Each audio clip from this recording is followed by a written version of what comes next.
review or review of literature, or usually also called as frame of theory. Yeah. All right, so wait a minute.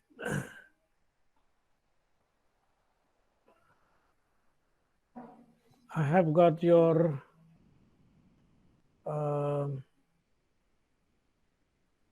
midterms upload, yeah. Oh, wait a minute. Introduction, advice topic. Even though I haven't got any chance to look at seriously, so, but only in a quick what's that? Only a quick survey. I mean, quick look, yeah, of your introduction. But as I told you, that we have to finish our proposal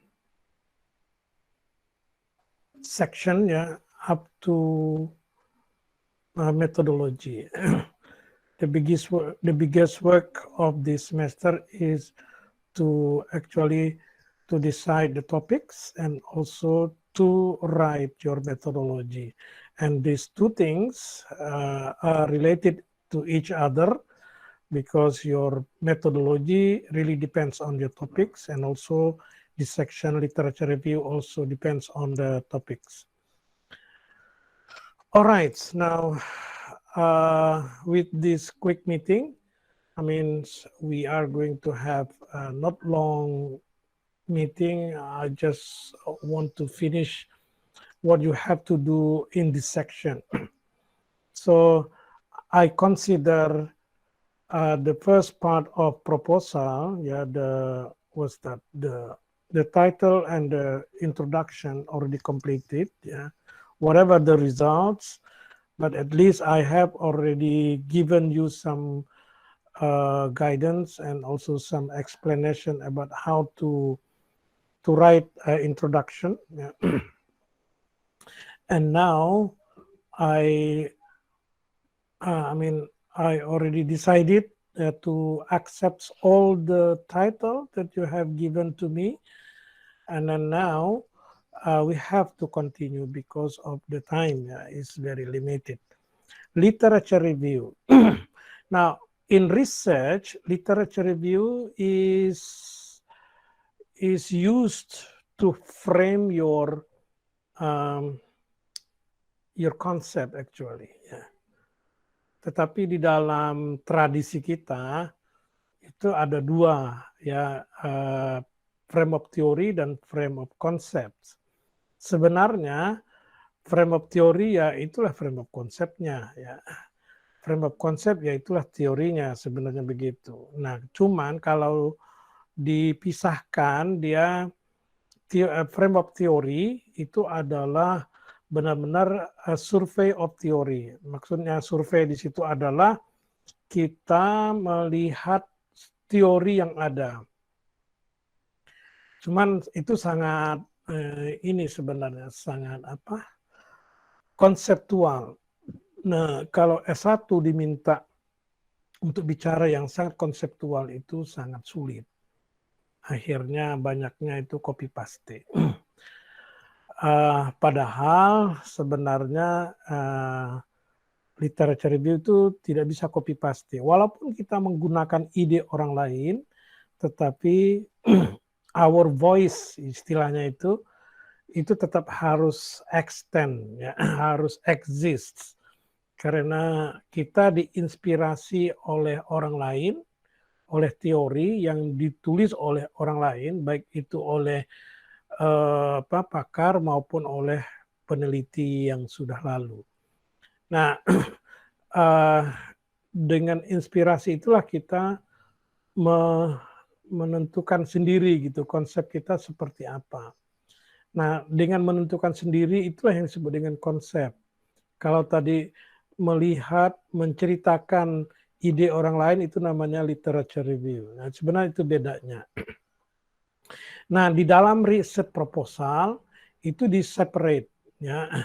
Jadi literature review itu harusnya dihubungkan dengan metodologi. Jadi jangan sampai literature review berbeda, metodologi berbeda. Nah, di tengah-tengahnya di bridge ya, dijembatani oleh frame of concept. Nah, seperti itu.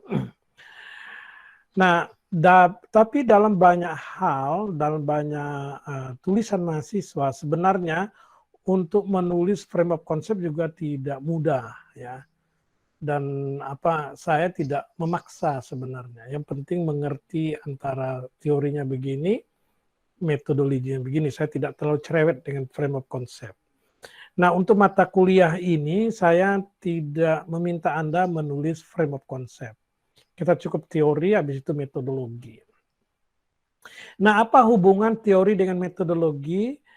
Itu misalkan begini, terutama masalah instrumen. Nanti di instrumen penelitian kita akan menulis atau membuat instrumen penelitian. Nah, instrumen penelitian ini jangan all of a sudden ada instrumen idenya ini itu gitu misalnya gitu ya. Tapi belum pernah dibahas sama sekali di literature review. Nah, itu tidak boleh. Saya ambil contoh, misalkan kalau Anda itu penelitiannya tentang attitude ya. Misalkan student attitude toward learning English misalnya gitu. Tentulah di dalam literature review kita bicara masalah attitude. What is attitude? And how to measure student attitude, for example. Nah, di teori kita bicara tentang definisi attitude, kenapa attitude itu important, kemudian bagaimana cara mengukur attitude. Kita mengetahui attitude seseorang itu pakai apa. Tentunya kita cari ide orang lain atau penelitian orang lain yang menggunakan instrumen tertentu. Nah, itu kita summarize, ya, kita ringkas, kita pahami, itu menjadi summary of literature atau review of literature itu modelnya seperti itu. Kita kalau ada beberapa alat yang sudah dipakai orang lain, maka kita bahas. Mungkin tidak semuanya, paling mungkin satu atau dua instrumen yang pernah dipakai orang. Nah, begitu kita nanti metodologi yaitu instrumen, nah itu yang harus kita pakai. Jadi ide yang sudah kita bahas di literature review itulah yang kita pakai di penelitian kita, di metodologi kita. Misalkan ya yang pernah saya bimbing, mahasiswa meneliti tentang perception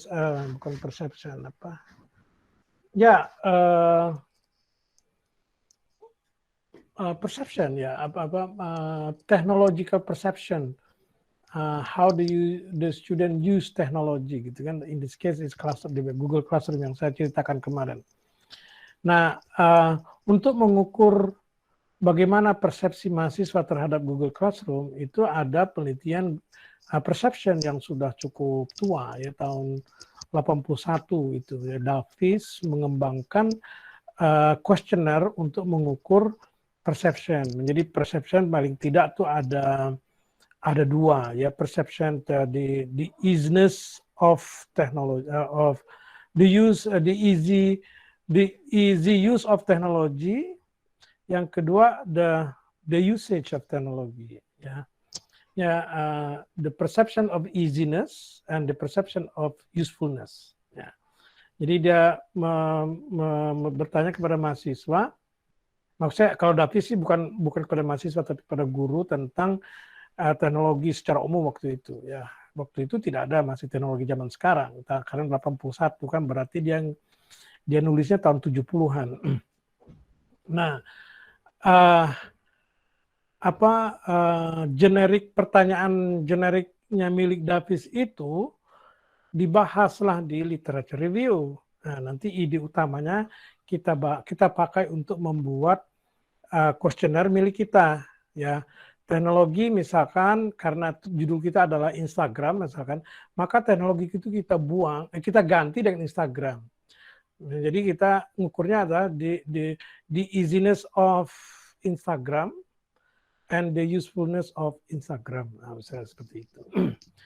Nah, kesalahan yang biasa terjadi di mahasiswa itu, dia tidak pernah bicara masalah ide survei itu di literature review, tiba-tiba di metodologi ada gitu. Ah, itu salah. Ya.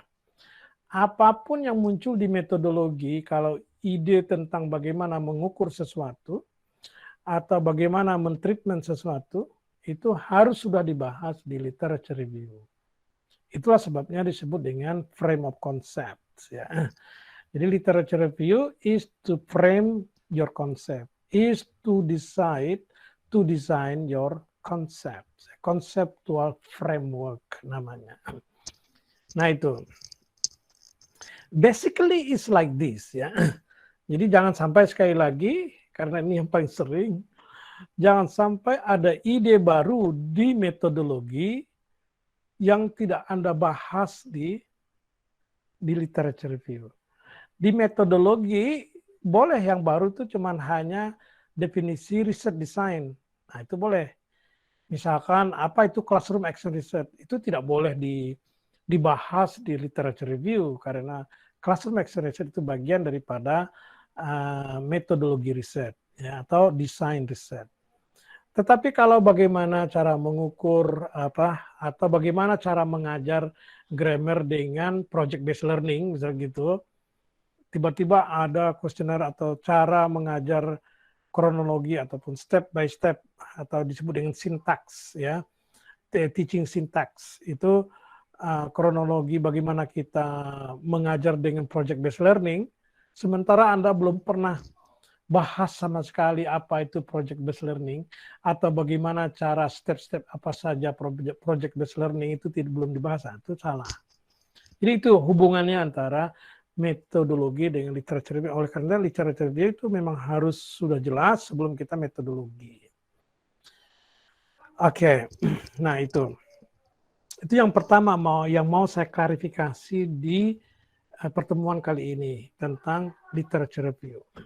Yang kedua, ini kesalahan juga yang sangat common di kalangan mahasiswa ketika menulis proposal itu tidak nyambung antara judul dengan literature review. Judulnya entah apa gitu ya. Saya kasih contoh aja langsung dengan proyek kalian. Ya misalkan Sarwana Putri. Ada Sarwana Putri di sini? Yes, sir. Ada. Raise hand. Oke, ada ya Sarwana ya. Oke, wait a minute. Your topic is what? Sorry. What is the student perception of using YouTube video in learning? Nah, jadi judulnya salah, bukan salah. Maksudnya wordingnya itu salah ya. Kalau judul itu tidak boleh pakai what is, ya langsung aja. Misalkan kalau itu kan what is the student perceptions of using YouTube video in learning, cukup mengatakan the student perception ya, the student perception of using YouTube for learning atau the student perceptions of YouTube for learning gitu. Oke, nah sekarang begini. Kalaulah judul Anda itu tentang itu tadi student perception YouTube learning, jadi keywordnya itu adalah student perception, ya berarti perception dan YouTube for learning. Tentunya learning English ya. Nah, apakah di situ learning English in general atau spesifik skillnya? Sarwana. Itu learning secara umum, learning English secara umum atau spesifik skill tertentu? Secara umum, sir. Secara umum, general. Secara umum, berarti kan all skills gitu ya, learning English. Oke. Nah, sekarang kira-kira literature review-nya itu mau dibahas apa?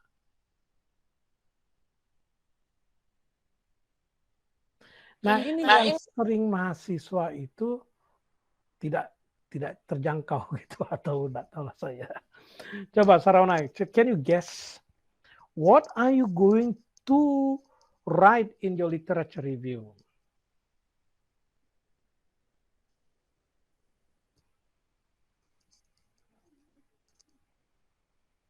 Satu, tentang apa?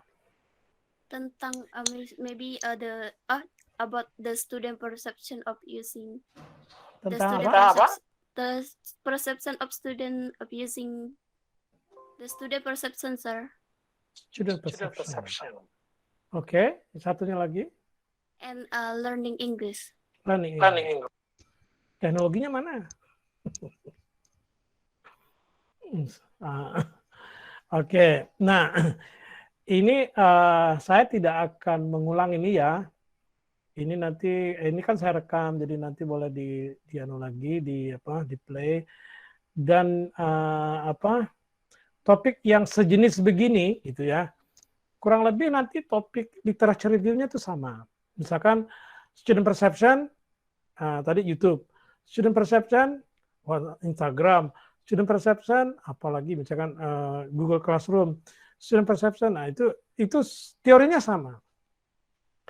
Yaitu hanya dua sebenarnya teori yang perlu dibahas. Yaitu perception in learning. Karena perception dengan learning itu harus satu section. Adanya perception itu karena kita ingin memahami learning. Kenapa sih perception itu perlu diketahui untuk learning? Nah, gitu kan? Karena judul Anda itu adalah understanding learning, ya.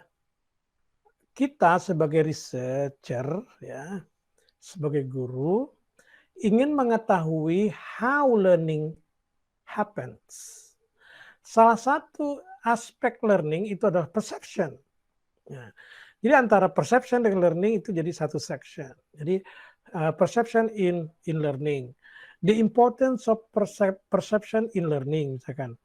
Kita jelaskan dulu perception itu apa, habis itu learning, perception in learning.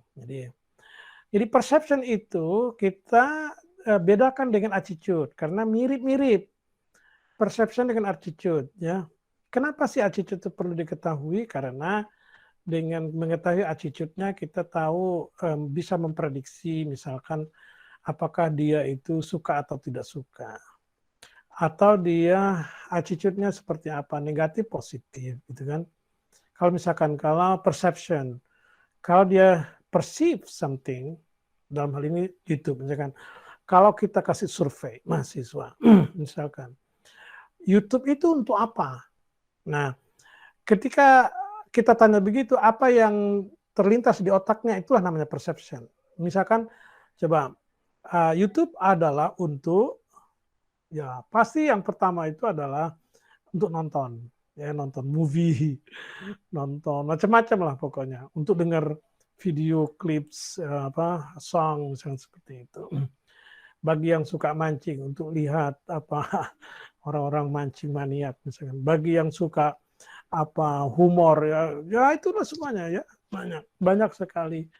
Jadi tidak ada learningnya sama sekali. Nah, makanya perception itu sangat penting. So we want to know the student perception because we want to understand how the student perceive, artinya how the student regards YouTube itu sebagai apa. Nah, kalau dia menganggap YouTube itu hanya untuk entertainment, maka hampir dipastikan bahwa YouTube itu akan digunakan untuk entertainment dalam real life dia. So that's why perception and learning has to be discussed. Ya. Jadi perception dulu ya sama learning maksud saya. Yang kedua teknologi. Nah, jadi kita bicara tentang teknologi in general dulu, tapi generalnya seperti yang saya katakan kemarin itu jangan jauh-jauh ya, jangan sejarah YouTube. Nah, enggak perlu. Kita tidak perlu bicara tentang sejarah YouTube ya.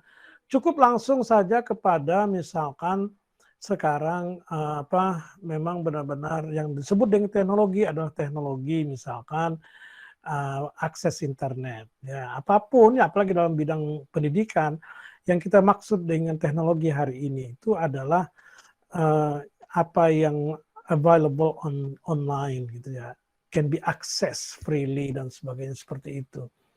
Nah, kita bahas itu apa kira-kira manfaatnya. Kita jelaskan YouTube ya, banyak sekali ya resource di YouTube itu tentang pembelajaran bahasa Inggris. Jadi sebagainya manfaat YouTube tuh sangat banyak ya. Kalau diketahui oleh orang yang ingin belajar bahasa Inggris, maka YouTube itu sangat bermanfaat gitu lah. Ini persepsinya makanya harus dirubah gitu. Nah, kemudian bagian itu tadi sebelum kita tutup, bagusnya kita cari literature research ya, research project yang sudah dipublish dalam bentuk artikel, laporan riset gitu. Yang kita cari itu adalah kalau bisa yang sama persis dengan judul kita. Misalkan perception of YouTube ya, for learning. Itu kalau bisa cari itu. Kalau ada sudah ditemukan, kita sampaikan ini loh, si A meliti ini, si B meliti itu, dan sebagainya seperti itu. Dan nanti kita jelaskan bedanya dengan punya kita.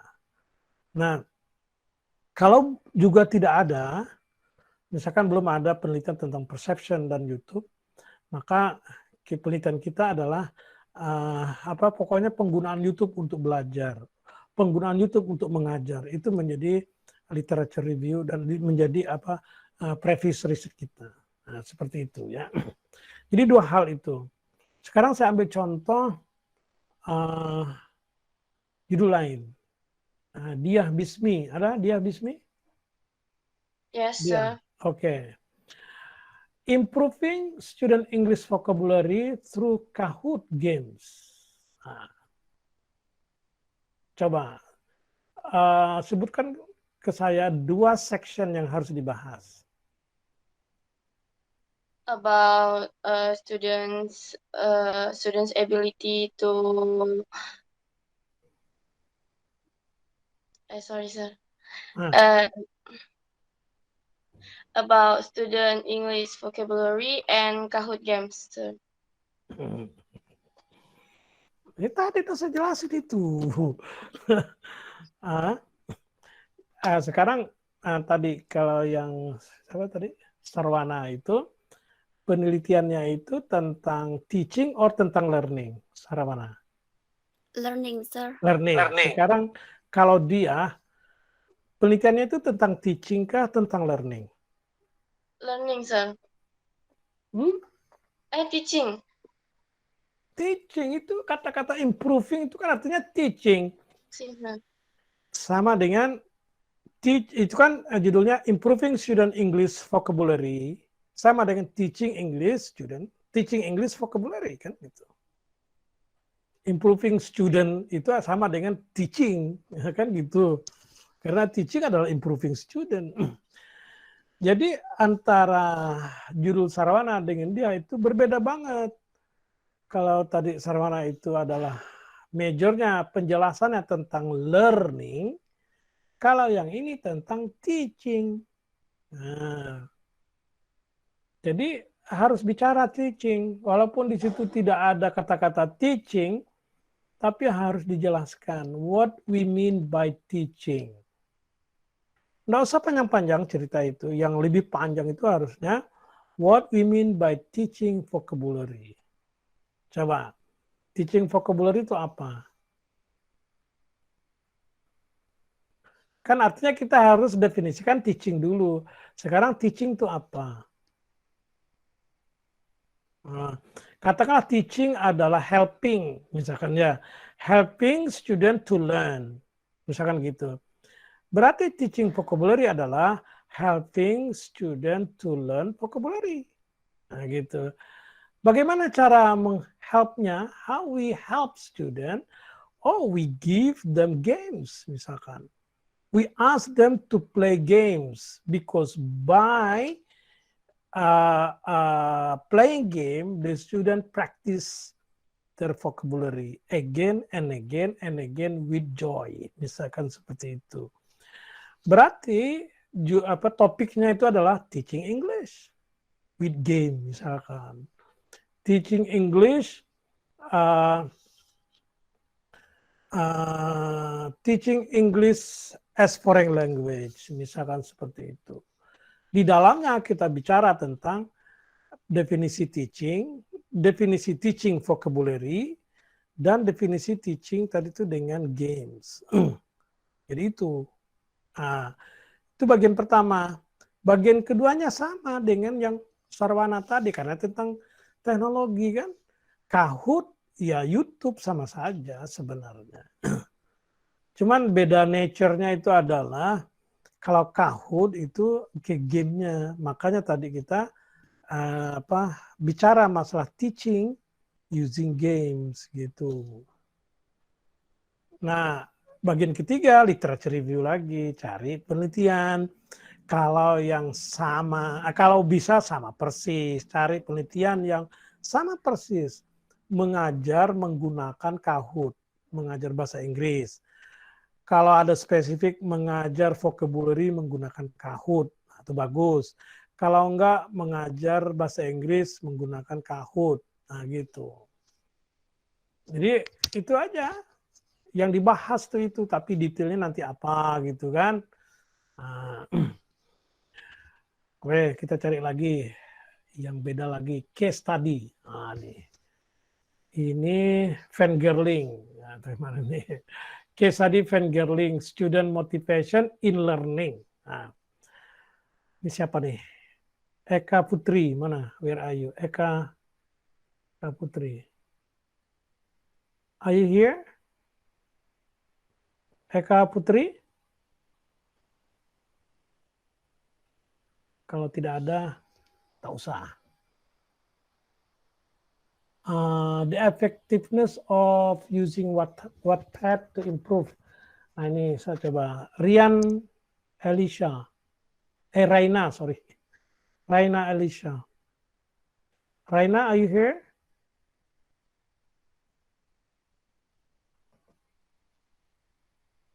Tak kedengaran kah? Raina. Tidak ada. Cari siapa lagi nih?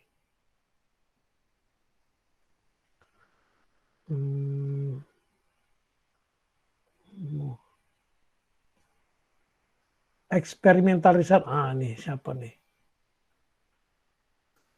Muhammad Feril Ihsan.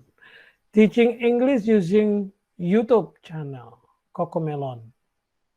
Eksperimental. Nah, kira-kira apa tuh? Coba topik apa yang mau dibahas? Bukan yang mau, yang harus dibahas. In the literature review-nya, Pak, sir. Yes, of course. First, we will talk about YouTube and how much people using YouTube to learn speaking in English. Yang pertama apa? The use of YouTube in learning English. Ya, ini nggak dengar tadi itu. Kita harus tentukan dulu, what's your topic about? It is about learning or teaching? Teaching, sir. Hah? Teaching kan? Yes. Berarti section pertama bicara tentang apa? Teaching English using YouTube. Teaching. Jadi kalau bab itu bab 2, A-nya itu, section A-nya itu harus teaching English, ya. Teaching English as foreign language. Ya. Tapi kita lihat dulu sini. Ini kan teaching English using YouTube channel kan ya. Berarti teaching English as foreign language tidak apa-apa. Itu mau dibahas, maksud saya penelitiannya itu semua skill atau skill tertentu? Specific skill, sir. Speaking, berarti section pertama itu teaching speaking. Teaching speaking, ya section pertama itu harus yang dibahas teaching speaking. Sama seperti tadi, kita mulai dari definisi teaching dulu. Apa teaching? Teaching, karena teaching different skill itu definisinya agak a little bit different gitu. Kalau kita baca buku Brown itu yang kalian pasti sudah belajar ya dengan guru TEFL. metodologi ya, baik Ibu Rahayu mungkin atau siapa kemarin, nggak tahu saya. Nah, kalian lihat lagi itu buku itu, berusaha untuk pertama yang saya sarankan tuh baca chapter 1 di buku Brain itu, dia berusaha untuk menjelaskan apa itu teaching. Yang kedua, langsung ke section, ke chapter yang spesifik, karena dalam buku Brown tuh setiap skill itu didefinisikannya. Jadi teaching speaking, jadi apa itu teaching speaking? Jadi kita benar-benar di bagian pertama itu menjelaskan tentang apa yang kita maksud tentang teaching speaking. Ya kalau mau mau agak nyerempet ke teknologi ya boleh. Kalaupun tidak apa-apa, kita ambil bagian kedua. Nah, yaitu kalau kamu di sini pakai YouTube, berarti kan teaching English using YouTube. Atau teknologi teaching using technology, dalam kurung YouTube, misalkan seperti itu. Nah, di situ kamu bicara tentang teknologi secara umum for teaching. Nggak usah panjang-panjang, barang 2 paragraf cukup. Karena kita akan bicara lebih panjang tentang YouTube for teaching speaking. Kenapa? What is YouTube? Ya, sekali lagi tidak perlu harus cerita tentang sejarah YouTube ya. Kita langsung tentang YouTube for teaching speaking ya. Kenapa itu? Why YouTube? How YouTube is beneficial for teaching speaking ya.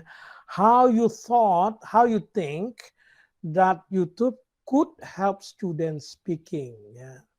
Itu yang harus dipikirkan dan itu yang harus ditulis ya.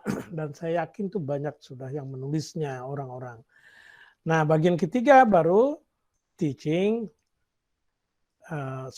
YouTube ya in teaching English, literature riset siapa saja yang sudah melakukan itu. Nah, itu saja sebenarnya. Ya, jangan nanti misalkan gini yang sering terjadi itu. Karena di situ ada vocabulary-nya. Ya misalkan tadi siapa tuh? Ya katakanlah tadi Muhammad Feril ya, kalau karena ini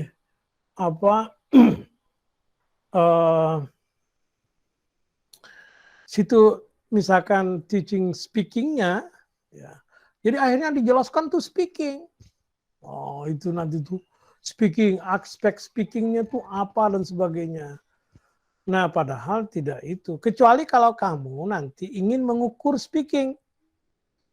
Maka teaching speaking itu di dalamnya memang harus dibicarakan tentang apa itu speaking competence. Nah, speaking competence berarti kita bicara tentang accuracy dan fluency, ya. Atau aspek-aspek lain lagi, itu banyak di buku Brown ada atau di tempat lain ya, silakan aja. Nah, di situ kita membahas tentang how to measure speaking competence. Nah, di situ. Karena nanti di literatur di metodologi kita akan bicara tentang misalkan test speaking gitu ya. Nah, kalau test speaking itu kan berarti mengukur kemampuan speaking. Jadi kita bikin instrumen atau instrumen punya orang lain kita pinjam artinya kita ambil dengan acknowledgement. Itu boleh dalam riset ya. Kalau masalah instrumen itu kalau bisa tidak usah bikin baru ya, tapi ambil punya orang dengan cara acknowledgement ya. Misalkan gini, survei tentang YouTube gitu ya, penggunaan YouTube atau persepsi YouTube. Misalkan survei tentang persepsi YouTube untuk belajar itu telah dilakukan oleh si A dan si B. Nah, penelitian ini mengambil kalau bisa mengadopsi survei yang telah dikembangkan oleh si A, si B. Kamu jelasin, misalkan bagian ini tidak kita pakai, tapi bagian yang itu kita pakai. Kalau sama persis juga boleh. Langsung saja dikatakan bahwa survei ini diambil dari penelitian ini. Begitu juga misalkan speaking test, reading test, vocabulary test dan sebagainya lah. Pokoknya semua yang hubungannya dengan mengukur competence, mengukur motivasi, mengukur perception dan sebagainya, itu kalau boleh jangan bikin sendiri. Bukan kalau boleh, kalau kalian sudah nemukan gitu ya, jangan bikin sendiri. Karena apa? Karena kita adalah orang yang baru belajar meneliti. Kalau bisa itu jangan bikin sendiri, karena kalau kita bikin sendiri, alatnya belum tentu bagus. Alatnya belum tentu akurat untuk mengukur sesuatu. Apalagi yang kita ukur itu sesuatu yang sulit untuk diukur. Ya. Misalkan tentang perception, tadi kan susah itu. Kalau vocabulary masih mending. Kita tanya vocabulary berapa dia betul, berapa dia salah. Itu udah bisa ngukurnya. Tapi kalau perception, gimana coba? Motivation, gimana mengukurnya kan? Makanya kita menggunakan alat orang lain yang sudah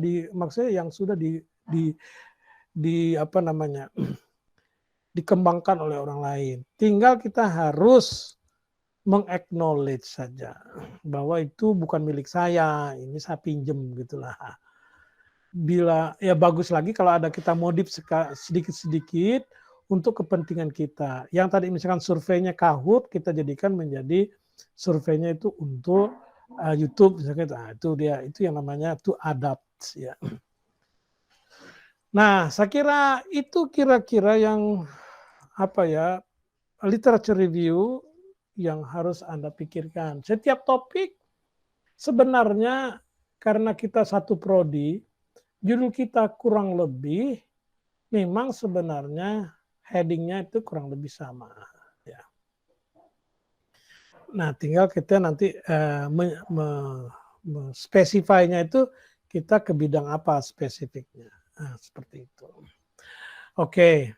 Nah, tugas kalian ya, maksud saya supaya ada progres, saya minta sebelum pertemuan yang akan datang, kalian sudah harus menulis literature review. Tapi yang saya minta itu bukan menulis lengkap. Saya hanya minta skeleton of literature review. Skeleton itu hanya heading-headingnya saja.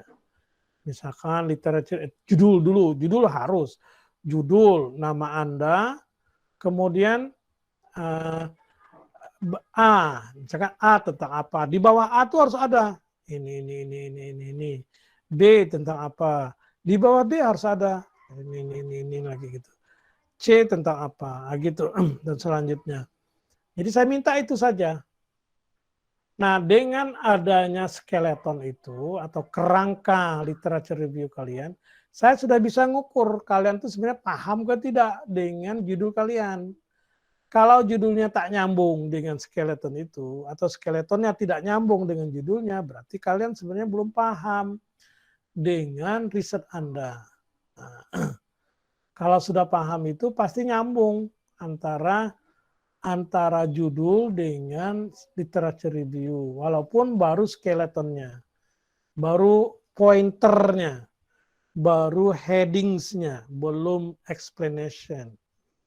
Karena kalau explanation kita terus terang kekurangan waktu. Ya. Nanti kita kalau Anda lulus mata kuliah ini, kalian akan ketemu saya lagi semester depan. Kita lanjutkan itu melengkapi yang tadi skeleton menjadi real literature review. Tapi kan metodologi kita harapkan pada semester ini selesai, walaupun ada tambahan tidak terlalu banyak. Ya. Nah, seperti itu saya kira tentang literature review. Kemudian concern yang selanjutnya adalah masalah plagiat. Ya. Literature review itu sangat rawan untuk plagiat. Mahasiswa maunya copy paste. Nah, sekarang ya alat untuk mendeteksi copy paste itu sangat-sangat gampang. Ya. Saya sudah bilang ya bahwa untuk mengecek plagiat bagi saya itu sangat-sangat singkat ya, less than a minute akan detect your writing ya. Ini dari mana gitu asalnya. Jadi oleh karena itu, sebagai kita yang baru belajar riset, tentunya lah kami tidak mengharapkan, bukan tidak mengharapkan, tidak menuntut kalian itu tulisannya bagus. Ya. Tulisannya yang penting nyambung ya dulu. Dengan judul itu kami sudah happy. Karena itu namanya berarti Anda sudah paham. Tapi kalau tulisan Anda itu sangat tidak konsisten, ya, misalkan di literature, di introduction-nya itu jungkir balik, ya, tiba-tiba menulis literature review kalian so beautiful, nah itu kan saya jadi nanti pingsan bacanya itu. Karena saking tidak percayanya, antar percaya gitu kan. Kalau nggak percaya dikatakan saya itu suuzon terus dengan mahasiswa. Mahasiswa ini nyontek gitu kan. Nah, itu kan susah kayak gitu tuh. Nah, lebih baik kalian nulis saja dengan kemampuan sendiri itu jauh lebih enak bagi saya untuk. I feel so happy and also so fluent to me ya. Apa ya? Pokoknya tidak ada dongkol di hati gitulah kira-kira. Nah, kan kita tahu siapa Anda, maksud saya paling tidak kan kami bisa ngukur kemampuan Anda, apalagi riset kan. Jadi tidak usahlah langsung bagus. Kalau bagus itu pasti Anda dari awal sudah bagus. Nah, itu kami juga tidak bisa mengatakan semua mahasiswa tulisannya jelek, tidak. Tapi kalau dari awal itu kan kami sudah tahu dan kami sering ngobrol ya di grup dosen itu pasti si A si B itu tulisannya gini gitu kan. Udah kami tandain dah semua gitu kan. Paling yang kami tandain itu kan yang bagus. Si A ini memang tulisannya lumayan gitu kan. Nah si B agak begini, si C kayak gitu ya. Jadi tidak bisa all of a sudden you fix your writing with so beautiful language ya. Kemudian idenya pun kronologinya tuh flow-nya bagus banget gitu lah. So it's hard too good to be true gitu lah kira-kira. Nah itu tolong itu dihindari ya. Nah, jangan sampai membuat kita marah. Jadi sekali lagi yang ingin saya target itu adalah kalian itu nyambung itu aja menurut saya ya. Nyambung antara judul dengan skeleton itu nanti. Ya. Usahakan jangan melihat contoh, apalagi contoh skripsi ya. Karena contoh skripsi itu mayoritas salah. Ya. Mungkin 80% itu salah. Jadi kita susah nak menunjukkan mana yang benar. Lalu Pak, kenapa kok disetujui? Ya mahasiswa kalau nggak disetujui kan nggak lulus-lulus. Ya kita setujui juga. Tetap kita kasih tanda tangan ya. Jadi makanya lebih baik Anda pikirkan apa yang saya jelaskan hari ini. Kerjakan sesuai dengan instruksi ataupun guidance yang tadi. Semampu kalian silakan. Nanti kan saya koreksi ya. Itu akan lebih murni bagus gitu. Ketimbang kalau kalian sudah melihat contoh dari skripsi apalagi saya khawatir itu sudah apa istilahnya. Saya tidak mau too harsh to say teracuni ya, tapi lebih kepada ya kalian sudah sudah incline ya, cenderung kepada itu. Nah, itu enggak bagus ya. Kalau cenderungnya bagus makanya cenderung kepada